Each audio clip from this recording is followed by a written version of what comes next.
It's time for your Fox Afternoon broadcast. This afternoon, we'll be talking about Burma, also known as Myanmar, and the genocide that has been going on.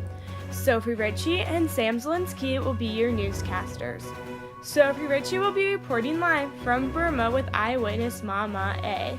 Sam Zielinski will be video chatting with White House correspondent Megan Barlow, the leader of the genocide in Burma, Bo Aung, and a political party leader from Burma, Bo Haidt. Good afternoon. I'm Sam Zielinski with your Fox Newscast. Since 1962, the human genocide in what was formerly known as Burma, but is now known as Myanmar, has been responsible for the deaths of hundreds of Muslims and the torture of at least 140,000 others, as it is a genocide movement.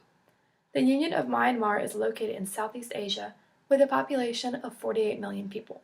Sophie Ritchie is currently in Myanmar to interview Mama I. Hi, I'm Sophie Ritchie here with Mama A, an eyewitness who is willing to share her story. Hi, Mama A. Please tell us what you witnessed during the conflicts in your country. They beat them, my own brother and husband. They continued to beat them. They were still alive when they threw them into the fire. They were burned alive. Afterwards, they told us to bow down to them, but we bowed towards Mecca. And then they started to beat us. The police asked the mob and the monks to stop beating us if we could ensure that we would bow down to them. We bowed down to them, and that's why we lived. What exactly was their motive for hurting you and your people, and how did it violate your human rights? I feel like they felt that they were superior to us. They forced us to abandon our religion and took some of our land and forced some people into human trafficking.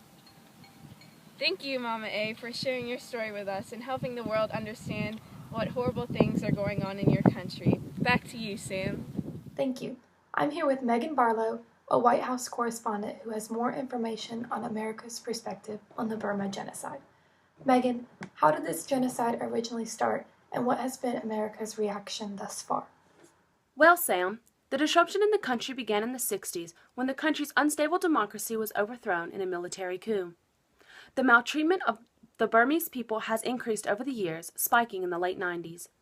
The persecution is mainly the Buddhist Burmese targeting the Muslim, so it's a battle of religion, not government, meaning that most of the instigators are rebel groups. America was horrified and disgusted by what they had seen and heard. Once we knew, we couldn't just let it happen, so we decided to do something about it. Why did the United States take so long to get involved? Obviously, this is a big issue, and you would think that countries such as the United States would try and help them and assist their country in solving this big problem. Once they did get involved, how did their interactions actually influence the genocide? It wasn't until the late 70s, early 80s that the protest and genocide picked up.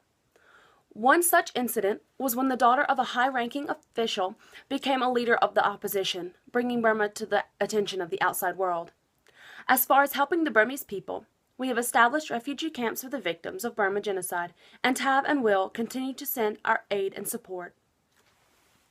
As many can see, this obviously isn't a very popular topic, and many people probably wouldn't be able to even tell you what the Burma genocide even is. Why doesn't the world know about this, and how did this end up happening? Burma is a very small place and is considered to be a third world country, so very few people visit the area and no networks generally air from that location, so the government was able to downplay just how bad the disruption actually was. Once it was out, though, it was out, and the news spread like wildfire. We, as a people, were very upset at the massacre of such a large amount of citizens and wanted to help as much as we could. Thank you, Megan, for helping us understand what the United States' position is on this conflict. Now I'm speaking with Bo Aung, an anti-Muslim leader within the genocide. Bo, what prompted you to create this movement? A lot of people disagree with the things that you're doing, and we just want to get your perspective and understand what your side of the story really is. And also, who were the important leaders and figures involved? I know that you couldn't do this entire genocide by yourself, and obviously there were a lot of other people that were involved within the genocide. Well, as an anti-Muslim leader, I have organized protests in support of Buddhists. This is because we believe that Muslims threaten the Myanmar Buddhist character. The monks are the important leaders in the quest for an anti-Muslim state. As monks, we are looking for peace and prosperity. We believe this is without Muslims' influence on our lives. Obviously, with such a big genocide, there had to be a way for you to share your ideas and influence them into the citizens of Myanmar. In regards to propaganda, how exactly did you use it to affect and influence the ideas of the citizens in Myanmar? We use propaganda to convince the citizens of our anti-Muslim ideas. Our use of propaganda, such as papers and posters, draws in citizens and gains supporters. Many groups in Myanmar use propaganda and search to gain more people to their side. Thank you, Bo, for sharing your views and ideas on this topic. The final person we have to interview today is Bo Tet, who is a party member in Myanmar. Bo, this genocide obviously has caused a lot of harm to many people.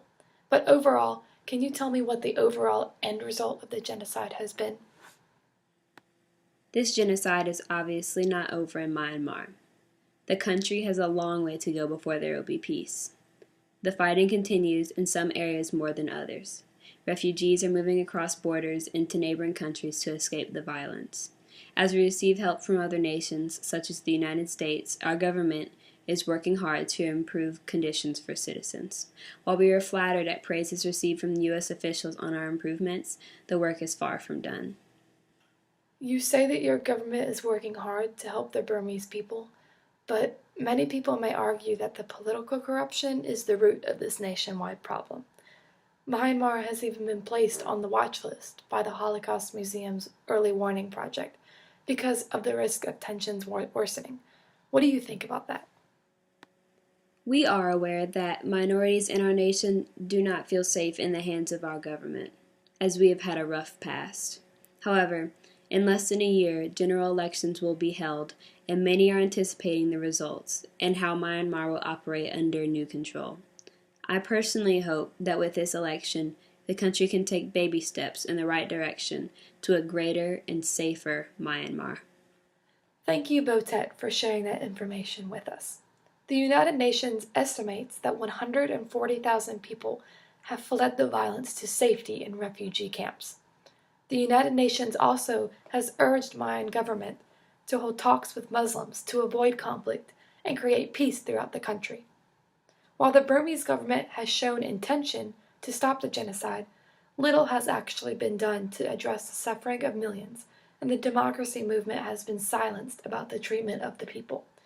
Many people are upset about this genocide and want it to be fixed, and for no more harm to be done to anyone else. If you want more information, please check out this website. Thank you for watching your evening news.